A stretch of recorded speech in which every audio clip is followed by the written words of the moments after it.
Hey, it's you again. How are you? Oh, pretty good.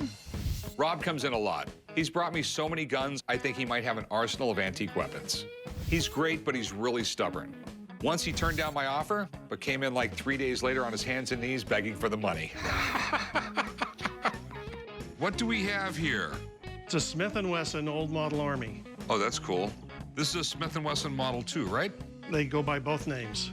I'm not going to deal with you for an hour and then give you a price, then you come back in a few days later, right? I came to the pawn shop today to try to sell my Smith Wesson old model Army. I'm a very serious collector, and this is one of several that I have, and this is an extra. I'd like to get about $1,000 for it. I couldn't do any less than $800, maybe $8.50. All right, do you know much about the gun? This model gun was probably the most popular private purchase gun during the Civil War. Almost every officer in the Union side carried one of these. Yeah, well, they sold a lot of Colts, too. Well, you have to remember one thing. You could get off 100 rounds in this gun in the time you could get off 6 rounds with a percussion Colt because of how rapid you could load this. This is a cartridge gun, remember? Oh, I know. You could fire this thing a lot more rapidly. The Smith & Wesson Model 2 was so popular in its day, a lot of Civil War soldiers actually went out and bought them with their own money. They loved it because it was easy to carry and quick to load. Come on, come loose. Okay, yeah, this is definitely after the war. You see how this is machined right here? Uh-huh.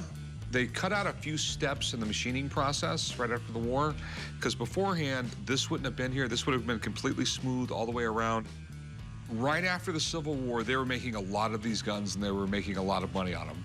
But they came up with an idea, hey, we can make a little bit more money if we do a little bit less machining. How much you want for it? Well, I figure retail, it's a $1,250 to $1,300 gun. I'm looking for $1,000.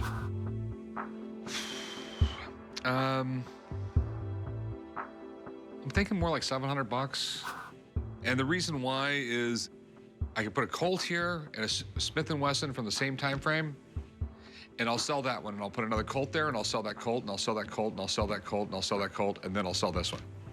The saying goes, God made all men. You know, Samuel Colt made all men equal, not Smith & Wesson. How about we split the difference? I'll do $850. I'll do $750. How about $8 1/4? How about $750, and you won't have to come back next week and sell it to me after you find out no one else is going to pay more than me. All right, $800.